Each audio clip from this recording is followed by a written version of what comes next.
Hey guys, this is Speed Tiger और आज की इस वीडियो में मैं आपके साथ एक नई कॉमिक बुक सीरीज शुरू करने वाला हूँ। वैसे तो ये कॉमिक बुक सीरीज एक मिनी सीरीज है, तो इसका मतलब ये है कि ये सीरीज जो है ज़्यादा लंबी नहीं चलेगी और इसके पार्ट्स बहुत जल्दी जल्दी आ जाएंगे। ये सीरीज के बारे में आपको थोड़ा सा बताता चलूँ कि ये द न्यू एवेंजर्स के इशू नंबर 1 से लेकर इशू नंबर 6 तक की एक स्टोरी आर्क है। और ये स्टोरी आर्क तब शुरू हुआ था जब एवेंजर डिसअसेंबल्ड का इवेंट हो गया था। हमें पता है एवेंजर डिसअसेंबल्ड का इवेंट के बाद सारे एवेंजर्स वगैरह टूट गए थे और उन लोगों ने अपनी टीम यानी एवेंजर्स की टीम छोड़ दी थी और सब इधर उधर निकल गए थे। लेकिन हमें ये बात तो पता ही है कि एवेंजर्स जो है ज़्यादा दिन तक एक दूसरे से दूर रह नहीं सकते हैं क्योंकि वो एक फैमिली की तरह हैं। तो इसलिए मार्वल ने ये सीरीज़ शुरू करी थी जिसका नाम था न्यू एवेंजर्स। तो इसके अंदर हम देखेंगे किस तरह से पुरानी एवेंजर्स खत्म होने के बाद नई एवेंजर्स बनती है और कौन कौन से हीरोज नई एवेंजर टीम यानी न्यू एवेंजर टीम के अंदर शामिल होंगे। इस कॉमिक बुक की सबसे खास वजह ये है और मैं इसको इसी वजह से अपने चैनल पर शेयर कर रहा हूँ क्योंकि इसके अंदर हम देखेंगे सेंचुरी का रिटर्न। आपको याद होगा सेंचुरी कौन था जिसका ओरिजिन मैंने अपने चैनल पर आपके साथ शेयर करा था और आप लोगों को बहुत ज़्यादा पसंद आया था। ये मार्वल के one of the most powerful heroes में से एक है। उस ओरिजिन में मैंने देखा था कि सेंचुरी के साथ क्या हुआ, लेकिन हम अब देखेंगे कि सेंचुरी इतने सालों के बाद दोबारा बॉक्सी आ गया है और वो इन एवेंजर्स को मिला है। सो गाइस, इस मिनी सीरीज को शुरू करने से पहले सिर्फ मेरी एक ही रिक्वेस्ट है कि अगर आपने मेरा चैनल अभी तक सब्सक्राइब नहीं किया है तो प्लीज़ मेरे चैनल को सब्सक्राइब कर दीजिए। इस सीरीज़ के 6 इश्यूज़ हैं, तो इसका मतलब मैं अपनी हर वीडियो के अंदर 2 एपिसोड्स आपके साथ शेयर करूँगा। तो इस तरह हमारे पास इस सीरीज़ के 3 एपिसोड्स हो जाएंगे और मैं इनको अपलोड करने में ज़्यादा देर नहीं लगाऊंगा बल्कि फ़ौरन अपलोड कर दूंगा ताकि आप लोग जितना हो सके इससे मज़े ले सकें। तो गाइस, बिना किसी और बात के चलिए अपनी नई सीरीज़ को शुरू करते हैं।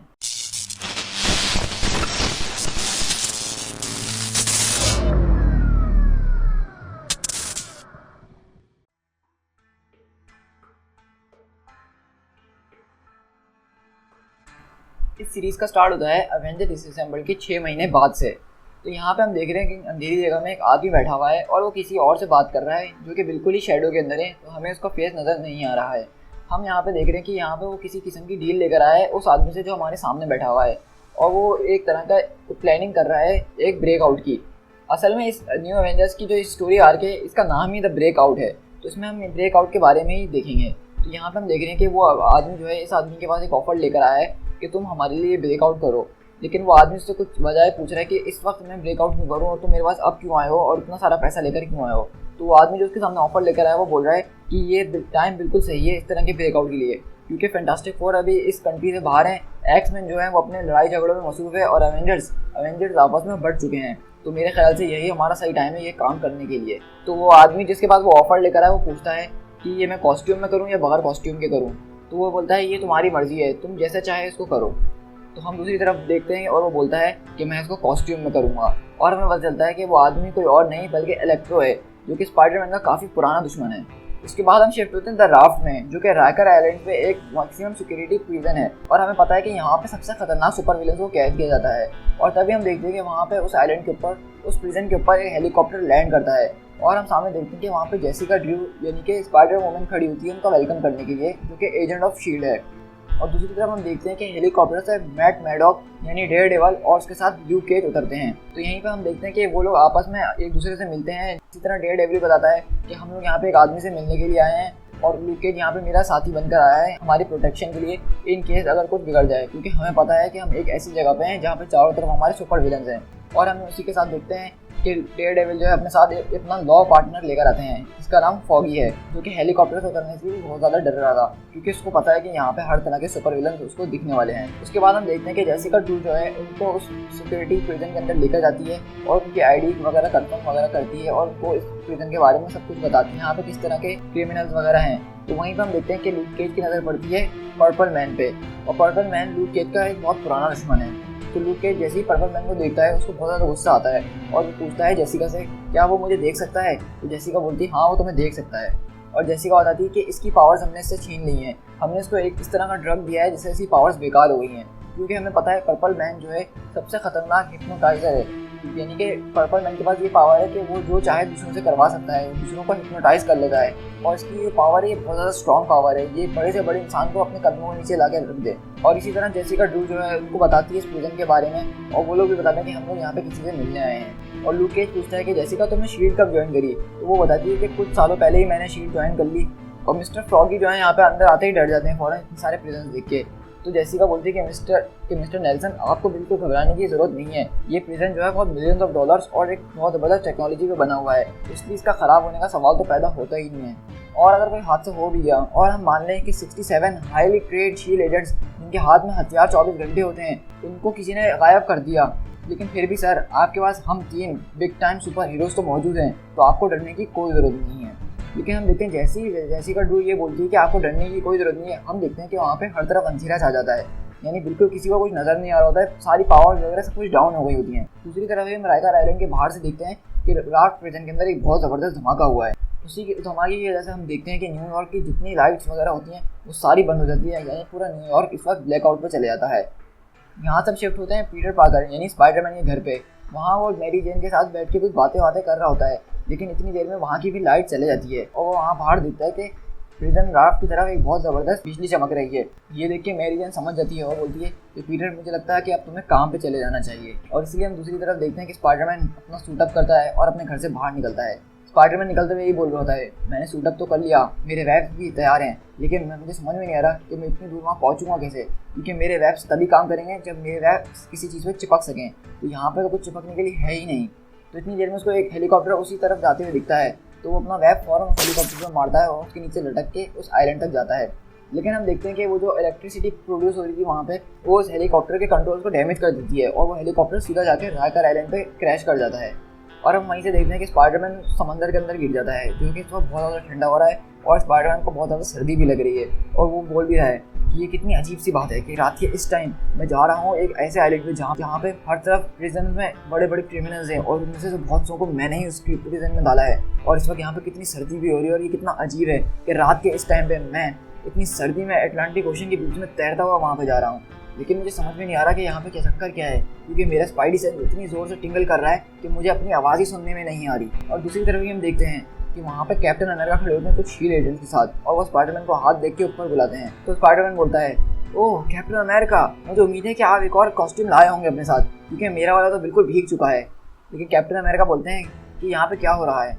तो स्पाइडरमैन बोलता है, मुझे कुछ भी नहीं पता, मैं तो खुद अभी आया हूँ, तुम मुझे बताओ कि यहाँ पे क्या हो रहा है। तो कैप्टन कहते हैं, मुझे भी कुछ नहीं पता, बस तुम मेरे पीछे रहो, हम पता कर लेंगे कि यहाँ पे क्या हो रहा है। दूसरी तरफ हमें पता चलता है कि उस प्रिजन राफ्ट के अंदर जो है इलेक्ट्रो घुसा हुआ होता है और वो सारे प्रिजनर्स को जो है आज़ाद कर रहा होता है, और वो साथ में ये भी बोल रहा होता है, और इलेक्ट्रो साथ में ये भी बोल रहा होता है कि जो लोग मुझे जानते हैं वो अच्छी बात है, लेकिन जो लोग नहीं जानते वो मेरा नाम कान खोल के सुन ले, मेरा नाम मैक्स डिलन है और मैं इलेक्ट्रो के नाम से मशहूर हूँ। आज मैं तुम यूजर्स को यहाँ से निकाल रहा हूँ, लेकिन ये बात याद रखना कि तुम लोगों का मुझ पर एक बहुत बड़ा एहसान रहेगा। और हम देखते हैं इस तरह इलेक्ट्रो जो है जितने भी वहाँ पे प्रिजन में क्रिमिनल्स वगैरह होते हैं उन सबको आज़ाद कर देता है। यहाँ से हम दोबारा शिफ्ट होते हैं ल्यूक केज और डेयरडेविल के पास। वहाँ पे हम देखते हैं कि इस प्रिजन ब्रेक की वजह से वहाँ पे भी बहुत उथल पुथल मच गई है और वो सारे इधर से उधर गिरे पड़े हैं। लेकिन डेयरडेविल कहता है कि फॉगी तुम ल्यूक केज के पीछे रहो, लेकिन फॉगी बहुत घबराया हुआ होता है, बोलता है कि मुझे नहीं पता, मैं तो बस यहाँ से निकलने की कर रहा हूँ। लेकिन डेयरडेविल बोलता है कि तुम मेरी बात समझो, ल्यूक के पास अनब्रेकेबल स्किन है, तुम इसके पीछे खड़े रहो, इसलिए हमने इसको हायर करा था ऐसे वक्तों के लिए। जेसिका ड्रू बोलती है कि हमें यहाँ से निकलना होगा, तो डेयरडेविल कहता है नहीं हम अभी ऊपर नहीं जा सकते, मुझे बताओ कि वो कहाँ है। जेसिका पूछती है वो कौन। डेयरडेविल बोलता है वो जिससे मैं मिलने के लिए यहाँ पे आया हूँ। तो जेसिका एक प्रिजन की तरफ डोर की तरफ इशारा करती है और बोलती है कि वो वहाँ पे है। तो डेयरडेविल वहाँ पे जाके बोलता है कि मिस्टर रेनॉल्ड्स, मेरा नाम मैथ्यू मैडॉक है और मैं यहाँ पे आपसे मिलने आया हूँ रीड रिचर्ड के बिहाफ पर, लेकिन मुझे लगता है कि अब हालात कुछ ऐसे हो गए कि मुझे आपकी मदद की ज़रूरत पड़ेगी।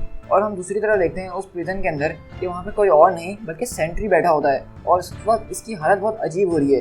ये बहुत अजीब हालत में इसके बाल बड़े हुए हैं, इसका कॉस्ट्यूम यानी उसका यूनिफॉर्म जो है वो भी बिल्कुल अजीब हो रहा है। तो पीछे से जेसिका पूछती है कि ये कौन है। डेयरडेविल बताता है कि ये रॉबर्ट रेनॉल्ड है और ये सेंट्री के नाम से जाना जाता है, लेकिन अगर रीड रिचर्ड के हिसाब से अगर वो ठीक है तो ये दुनिया का सबसे पावरफुल सुपर हीरो है इस वक्त। तो जेसिका पूछती है कि ये यहाँ पे क्या कर रहा है, इसने ऐसा क्या किया है।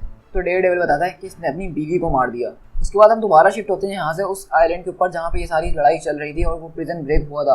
तो कैप्टन अमेरिका और स्पाइडरमैन ये पता लगाने की कोशिश कर ही रहे होते हैं, लेकिन स्पाइडरमैन इतने में उस जहाँ पे धमाका हुआ था वहाँ पे जाके देखने की कोशिश करता है कि आखिर में हुआ क्या है।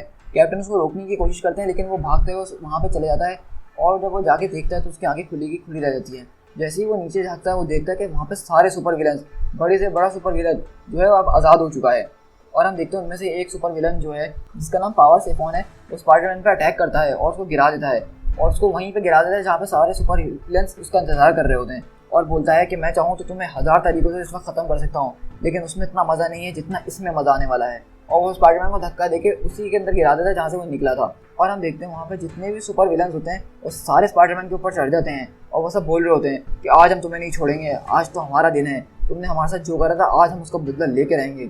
और हम देखते हैं कि वो सारे स्पाइडरमैन की बहुत बुरी तरीके से पिटाई कर रहे होते हैं, उसकी यहाँ तक कि वो उसमें से एक जो है स्पाइडरमैन की हाथ की हड्डी भी तोड़ देता है। यहाँ से हम दोबारा शिफ्ट होते हैं वहाँ पे जहाँ पे हमें सेंट्री दिखा था। जेसिका बोलती है कि मर्डॉक हमें यहाँ से निकलना चाहिए, लेकिन डेयरडेविल बोलता है कि मिस्टर अरुण प्लीज़ आप मेरी बात को समझें, हमें इस वक्त आपकी मदद की बहुत ज़्यादा ज़रूरत है। लेकिन हम देखते हैं सेंट्री इस बात का कोई जवाब नहीं दे रहा होता और हम देखते हैं कि यहाँ पे ये लोग जो हैं अब बाहर जाने की तैयारी कर रहे होते हैं। और वहाँ पे जो फॉगी है वो बहुत ज़्यादा पागल हुआ होता है और बोलते हैं कि मैंने तुमसे पहले ही कहा था कि मुझे यहाँ पे अपने साथ मत लेकर आओ, मैं इन सब चीज़ों से पहले ही बहुत डरता था और तुम मुझे यहाँ लिया है, अब प्लीज़ मुझे यहाँ से बाहर निकालो इससे पहले कि कुछ ज़्यादा खतरनाक चीज़ मेरे सामने आ जाए। और इतने में हम देखते हैं कि फॉगी के पीछे से कार्नेज जो है आ जाता है और वो आती चीखता है, तुम में से वो कौन है जिसने मुझे यहाँ से आज़ाद करा और मुझे चांस दिया यहाँ से निकलने का, बताओ मुझे ताकि मैं उसको थैंक्स कर सकूँ। और इस तरह हम देखते हैं कार्नेज जो है वहाँ पे जितने भी हीरोज़ होते हैं उन सबके ऊपर अटैक करना शुरू कर देता है। और डेयरडेविल जो है फॉगी को उस चैम्बर के अंदर भेजता है जहाँ पे सेंट्री को रखा गया था। वो बोलता है कि तुम मेरी बात गौर से सुनो, अब तुम यहाँ से बाहर नहीं निकलना चाहे कुछ भी हो जाए। और फॉगी डर के मारे उस कमरे के अंदर जाके बैठ जाता है। और दूसरी तरफ हम देखते हैं कि कार्नेज जो है वहाँ के सारे सोल्जर्स और जेसिका ड्रू और लूक केज वगैरह से लड़ाई में मसरूफ हो जाता है। और डेयरडेविल यही बोल रहा होता है कि जेसिका सारे गार्ड्स को इकट्ठा करो और हमें यहाँ से बाहर निकालो, हम इसके खिलाफ जीत नहीं सकते हैं। लेकिन दूसरी तरफ देखते हैं कि डेयरडेविल का विलन जिसका नाम मिस्टर हाइड है वो भी वहाँ पे पहुँच जाता है और वो डेयरडेविल की खूब बहुत बुरी तरीके से पिटाई करता है। यहाँ से हम दोबारा शिफ्ट होते हैं स्पाइडरमैन की तरफ जो कि मेन फ्लोर है राफ्ट का। और हमें देख रहे हैं कि यहाँ पे स्पाइडरमैन के जितने पुराने दुश्मन हैं जिनको स्पाइडरमैन ने यहाँ पे पहुँचाया है, अब वो सबके पास मौका है कि वो स्पाइडरमैन से बदला ले सकें और वो स्पाइडरमैन की बहुत बुरी तरीके से पिटाई कर रहे हैं। स्पाइडरमैन की बिल्कुल हालत ख़राब हो चुकी है। लेकिन इतनी देर में हम देखते हैं कि कैप्टन अमेरिका की शील्ड आती है और वो वहाँ से पीछे से आते हुए बोलते हैं कि बस बहुत हो गया, अब ये सब खत्म करो। यहाँ से हम शिफ्ट होते हैं दोबारा फॉगी के पास जो कि बता रहा है कि मिस्टर रॉनल्ड्स मेरा नाम फ्रैंकलिन नेल्सन है और मैं लॉ पार्टनर हूँ और मैं मैट मैडॉक के साथ यहाँ पे आपसे मिलने के लिए आया था। और मैट मैडॉक जो है बहुत ही अच्छा आदमी है और वो यहाँ पे मिस्टर रेड रिचर्ड के फेवर पे आया था ताकि वो आपको आगे मिल सके और आपसे कुछ बात कर सके। हमें पता है कि आप यहाँ पे क्यों हैं, आप यहाँ पे इसलिए क्योंकि आपने खुद कहा था कि मुझे यहाँ पे रखो। हेलो, क्या आप मेरी बात सुन रहे हैं? मेरी बात ज़रा गौर से सुनो, तुम सिर्फ यहाँ पे इसलिए हो क्योंकि तुमने ऐसा कहा था कि मुझे यहाँ पे रखो। क्योंकि जब दुनिया का सबसे पावरफुल हीरो आके निक फ्यूरी से कहे कि मुझे एक लॉकअप में लॉक कर दो तो निक फ्यूरी उससे सवाल नहीं पूछेगा बल्कि उसको सीधा सीधा लॉक कर देगा। लेकिन हम लोग यहाँ पे तुमसे बातचीत करने आए थे ताकि हम पता लगा सकें कि तुम्हारी स्टोरी क्या है और तुम्हारी वाइफ के साथ क्या हुआ है। लेकिन प्लीज़ इस वक्त हमें तुम्हारी मदद की बहुत ज़्यादा ज़रूरत है। मेरे दोस्त बाहर हैं और इस वक्त वो बहुत मुसीबत में हैं, लेकिन वो बहुत अच्छे लोग हैं, तुम्हें उनकी मदद करनी ही होगी। प्लीज़ तुम मेरी बात सुनो और तुम उनकी मदद करो। वो सब बाहर क्रिमिनल्स हैं, वो सब मेरे दोस्तों को मार देंगे। और हम दूसरी तरफ यही देख रहे होते हैं कि मैट मैडॉक जो है अपने विलन से यानी कि मिस्टर हाइड से लड़ने में लगा हुआ है और कार्नेज जो है लूक केज और स्पाइडर वुमन से लड़ने में लगा हुआ है। और यहाँ पर हम देख रहे हैं कि वो दोनों लोग जो हैं उन पे भारी पड़ रहे हैं। तो जेसिका बोलती है कि हमें यहाँ से निकलना पड़ेगा और कुछ ना कुछ करना पड़ेगा।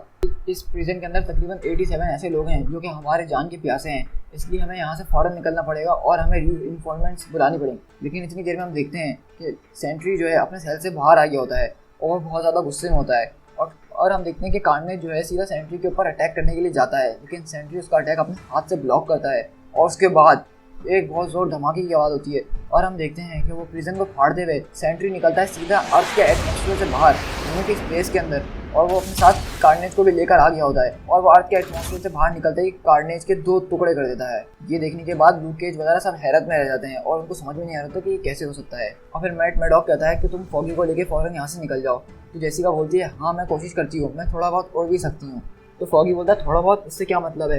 तो स्पाइडरमैन बोलती है हाँ मतलब अगर मैं 1-2 बार ट्राई करूँ तो मैं उड़ ही सकती हूँ। और इतनी देर में हम देखते हैं कि कहीं से बहुत सारा पानी आ जाता है। तो फॉगी बोलता है कि ये पानी कहाँ से आ रहा है, क्या हम लोग डूब रहे हैं? लेकिन हम देखते हैं ये पानी जो है हाइड्रोमैन की वजह से आ रहा होता है और वो बोलता है कि तुम लोग डूबे नहीं हो, अब मैं तुम लोगों को डुबाऊंगा। और हम देखते हैं कि हाइड्रोमैन जो है वहाँ पर पूरा पानी का सैलाब ले आता है। लेकिन जेसिका ड्रू जो है फॉगी को लेकर वहाँ से किसी न किसी तरीके से बाहर निकल जाती है। लेकिन बाहर का नज़ारा और भी ज़्यादा खतरनाक होता है क्योंकि हम देखते हैं कैप्टन अमेरिका और स्पाइडरमैन उन सारे दुश्मनों से अकेले लड़ रहे होते हैं जो कि बहुत ज़्यादा थे। और कैप्टन अमेरिका बाहर निकल के यही पूछ रहे होते हैं लूक केज और जेसिका से कि तुम लोग यहाँ पे क्या कर रहे हो। तो वही सेम सवाल वो लोग इनसे भी करते हैं। तो हमें पता चलता है कि यहाँ पे किसी को भी कुछ भी नहीं पता कि यहाँ पे असल में हो क्या रहा है। लेकिन इतनी देर में हमें आ जाती है कि हे स्टीव, बहुत दिन हो गए तुम्हें देखा नहीं था। और हम देखते हैं कि आयरन मैन आता है कैप्टन अमेरिका की मदद करने के लिए और आयरन मैन पूछता है कि यहाँ सब कैसा चल रहा है। तो कैप्टन अमेरिका बोलते हैं मुझे तो खुद नहीं पता, मैं तो खुद यहाँ पर तब आया जब ये सब हो चुका था। मैं तो एक सिक्योरिटी काउंसिल के लिए वॉशिंगटन DC जा रहा था, लेकिन रास्ते में मुझे ये सब दिखा तो मुझे यहाँ रुकना पड़ा। तो फिर आयरन मैन बोलता है मुझे पता ही था ऐसा कुछ होगा, हम मेरे ख्याल से हमें अपनी पुरानी एवेंजर्स टीम को नहीं तोड़ना चाहिए था। तो कैप्टन अमेरिका बोलते हैं कि हमने नहीं तोड़ा, तुमने तोड़ा था। हमें पीछे से आवाज़ आती है लूक केज मेरे लिए एक फेवर करो, पहले तो तुम अपने ये हीरोज यानी अपने दोस्तों को मार दो और उसके बाद खुद भी मर जाना। और हम देखते हैं कि पर्पल मैन जो है लूक केज को ऐसा करने के लिए ऑर्डर दे रहा होता है और हमें पता है कि पर्पल मैन के पास माइंड कंट्रोलिंग पावर है। To be continued.